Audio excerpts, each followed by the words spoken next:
अरे माई जोग सीखे गईल में पंडित जी के टोला, पंडित जी के टोलावा में भेद पढ़ौल होला। अरे माई हम ना जननी की ऐसन जोग होला। अरे माई जोग सीखे गईल में ससुर जी के टोला, ससुर जी के टोलावा में घूघ तनौल होला।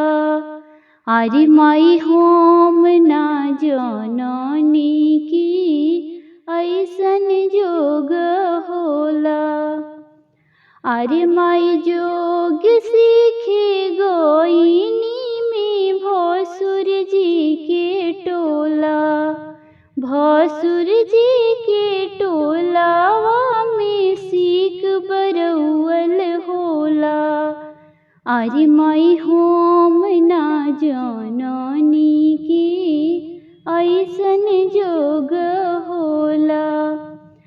अरे माई जोग सीखे गईनी में देवर जी के टोला, देवर जी के टोलावा में हंसी मजाक होला।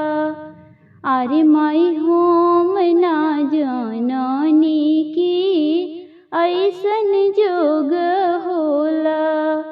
अरे माई जोग सीखे गईनी में सैया जी के टोला, सैया जी के टोलावा में गाल कटौल होला। अरे माई हम ना जननी की